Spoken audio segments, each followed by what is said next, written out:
We all have things we're believing for, to accomplish a dream, to meet the right person, for our health to turn around. And we prayed, we believed, we stood in faith, but it hasn't happened yet. And sometimes we're so determined and we want it so badly, we keep asking and asking.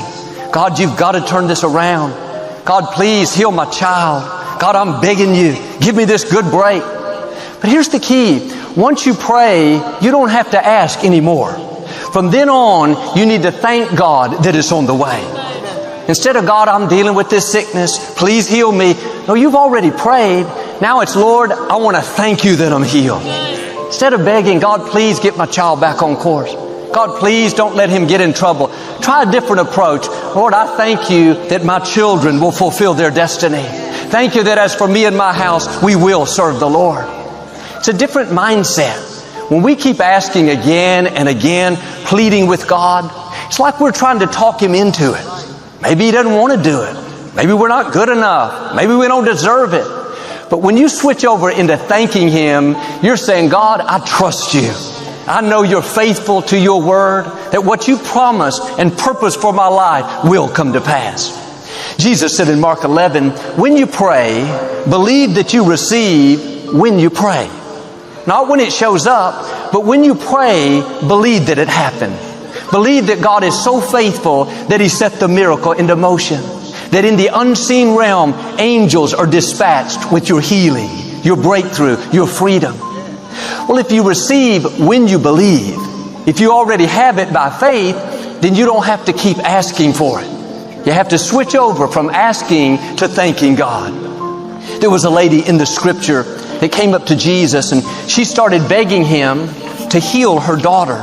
She said, please, Jesus, she's so bad. You have to help me. I'm begging you to come pray for her. But Jesus ignored her, didn't give her the time of day. Normally, Jesus was so compassionate. When blind Bartimaeus called out, have mercy on me, Jesus went over and healed him.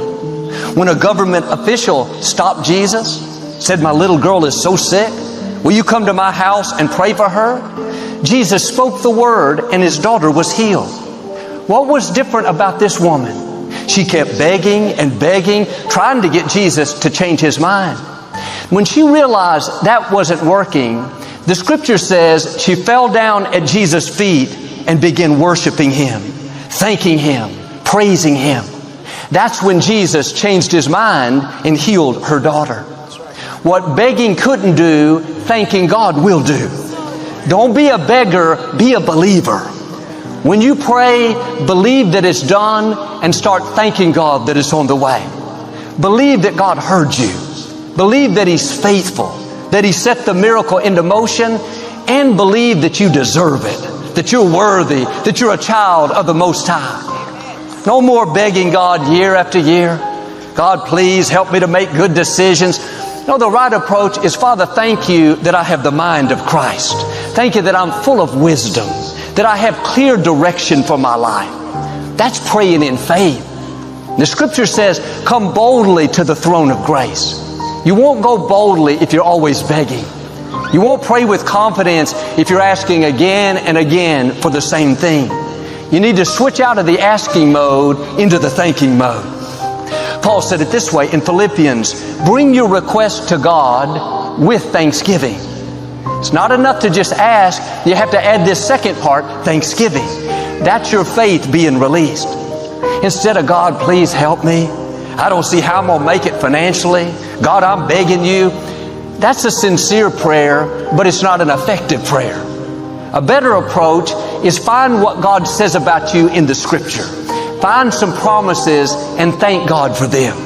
Father, I thank you that I will lend and not borrow. Lord, thank you that I live under the open windows of heaven, that whatever I touch prospers and succeeds, that no good thing will you withhold because I walk uprightly.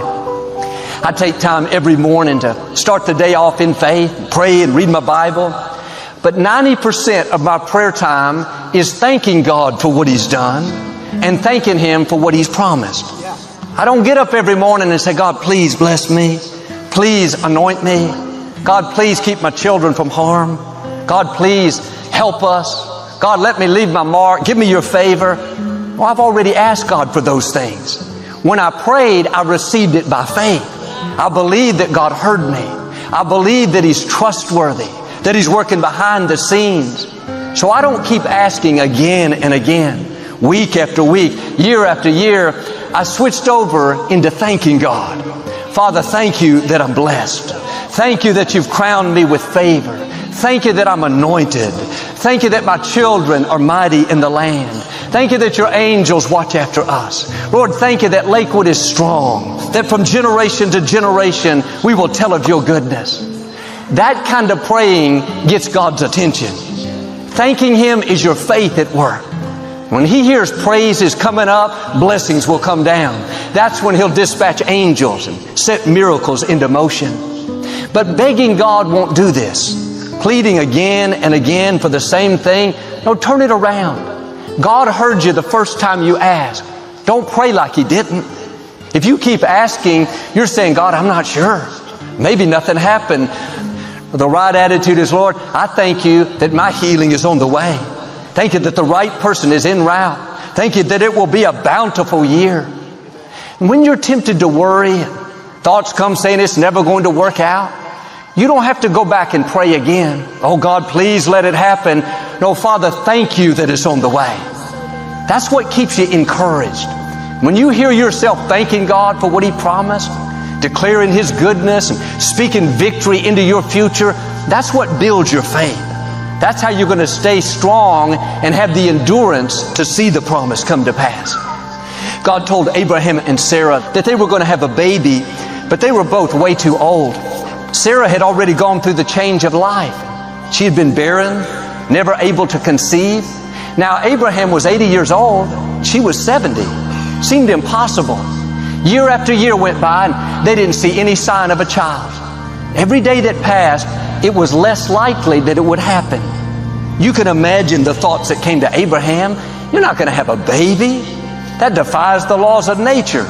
God didn't tell you that. You had too much pizza that night. Abraham could have gotten discouraged. God, I'm asking You again. Please give us this child. We want this baby so badly. Please do what You said. No, the Scripture says Abraham grew strong in faith by giving praise to God. I can see him at night looking up at the stars. Lord, I want to thank You for what You promised, that my descendants will be like the number of stars in the night sky. Lord, thank You that our baby is on the way. That's how he stayed strong and kept believing even when there was no sign of it. He was constantly thanking God for what He promised. You're not going to stay strong by begging, by asking again and again, by worrying, complaining. God, where are You? God, why isn't this working out? You're going to grow strong by thanking God that it's on the way. Like Abraham, you may not see any sign of what God promised you. You could live worried, stressed, doubting. Try a different approach. Every time those thoughts tell you that you'll never get well, never break that addiction, never see your family restored, it's been too long. Come on, it would have happened by now. Turn that worry into worship. Father, thank You that what You started in my life, You will finish. Thank You that Your plans for me are for good, that my latter days will be better than my former days. Lord, thank You that You've already taken care of what I'm concerned about, that the moment I prayed, things shifted in my favor, that what You purposed for my life will come to pass. That's how Abraham stayed strong in faith. He thanked God before he ever saw the promise. Then, of course, when Sarah was 90 years old, all the odds against her, she gave birth to a son that they named Isaac. But I don't believe this would have happened if Abraham would have kept begging, asking, pleading. Not only would he have gotten discouraged and given up, but God works where there's faith. When He hears you thanking Him for something you can't see and praising Him for a promise when you could be complaining, talking like it's on the way when you could be defeated, that gets God's attention. That's when He'll make things happen that you couldn't make happen. When our son Jonathan was 16 years old, he got his driver's license and we went down to the dealership and bought him a used car. He was so excited. Our daughter Alexandra is 3 years younger than him. She was 13. When we got home and she saw that car, She came straight over to me and said, Dad, when I turn 16, are you going to get me a car? She wanted to get that on record right away. She didn't waste any time. I said, yes, Alexandra, I'm going to get you a car. She said, you promise? I said, I promise. Do you know for the next 3 years, she never asked me for that car again? Once I gave her my word, she was fully convinced. She knew beyond a shadow of a doubt that I wouldn't promise her something and then not do it. All she did for those 3 years was thank me for the car that was on the way. Daddy, I can't wait. Thank you so much for getting me that car. What kind are we going to get? What color? What model? What size? That made me feel good as a father to know that she trusted me, that she believes me so much that she'll thank me even though she doesn't have the car yet. She's thanking me on credit. But how would I have felt as a father if she came up the next morning? Daddy, will you please get me a car? Yes, Alexandra. I told you yesterday. I didn't change my mind. The next day, Daddy, please get me that car. Alexandra, what are you talking about? The next week, Daddy, I haven't seen that car yet. I'm begging you to get me a car. The next month, Daddy, I'm pleading with you. Please do it. I would say, Alexandra, I gave you my word. You don't have to beg me. Keep asking again and again. I'm going to do what I promised. Think about how God must feel when we come back day after day. God, please heal me. God, please bring the right person. God, please turn this problem around. The first time you asked, God went to work. The first time you prayed in faith, according to God's word, He said yes. The scripture says all of His promises are yes and amen. Now, I'm human. I can break a promise. I can disappoint you. But our Heavenly Father will never let you down. He'll never go back on His word. After you pray, most of the time, there's going to be this period of waiting where you don't see anything happening. There's no sign of a baby coming. Sarah's still barren. No sign of the healing, the freedom, the abundance. All you have is a promise from the God who created the universe. All you have is a word from the God who knew you before you were formed in your mother's womb. The God who calls you a masterpiece. The God who planned out your days for good. Your Heavenly Father gave you His word. Now it's up to us. God, I trust you. I don't have to see it to believe it. Lord, I thank you that what you promised is on the way. When you thank God in advance, before you see any sign, that's your faith at work. No more begging Him over and over. God, please give me a good year. Please bless my business. Please show me your favor. God, please bring the right people. You've said that every week for 17 years. Why don't you receive it? Lord, I thank you that it's going to be a bountiful year.